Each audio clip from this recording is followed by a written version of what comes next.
நாங்கள் இந்து மதமே என்று அழைக்கும் இந்த ஆர்எஸ்எஸ்னுடைய கட்டமைப்பில் இருக்கும் இந்த நபர்கள் யார் என்றால் பிஜேபியினுடைய ஒரு தொண்டர்கள் என்று சொல்லலாம், ஆர்எஸ்எஸ்னுடைய தொண்டர்கள் என்று சொல்லலாம். ஆனால் உலகிற்கு கட்டமைப்புகளை வழங்கிய நாம் சேர சோழ பாண்டியர்களின் முப்படை தளபதிகளாக திகழ்ந்தவர்கள் முன்னிலையில் இருந்த சிவனின் படை தளபதியாக இருந்த யார் என்றால் முருகப்பெருமானின் வாழ்வியலில் தான் இது திருப்பரங்குன்றம். ஆனால் அந்த திருப்பரங்குன்றத்தில் வாழ்ந்த மக்களுடைய பேர் வைத்தது யார்? அந்த நிலத்திற்கு பேர் வைத்தது யார்?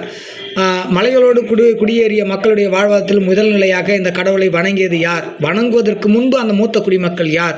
இதுபோக பன்முகத்தன்மைகளை கேள்வியை நீங்கள் அந்த ஆர்எஸ்எஸ்னுடைய பார்த்தியோ இந்து மத அமைப்பை பார்த்தோ நீங்கள் ஏன் கேட்கவில்லை?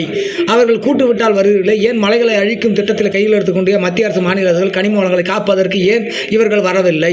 ஊழல் ஆட்சியாக திகைத்து கொண்டிருக்கும், நல்ல வருமானத்தை பார்த்து கொண்டிருக்கும் சாராய முறைகளை நோக்கி இவர்கள் கேட்கவில்லை. பலமுக வாழ்வியலை நாம் இழந்தோம், பன்முகத்தன்மை இழந்தோம், நிலப்பரப்பின் உரிமைகளை இழந்தோம். ஏன் இவர்கள் முன்னிலையில் வந்து நமக்காக போராடவில்லை? சிந்தியுங்கள். எதிர்காலத்தில் இவர்களை நாம் உஷாராக இவர்களோடு பயணிக்க வேண்டும். இல்லை என்றால் நமது உரிமைகளை பறிக்கும் திட்டங்களை இவர்கள் விரைவில் கொடுப்பார்கள்.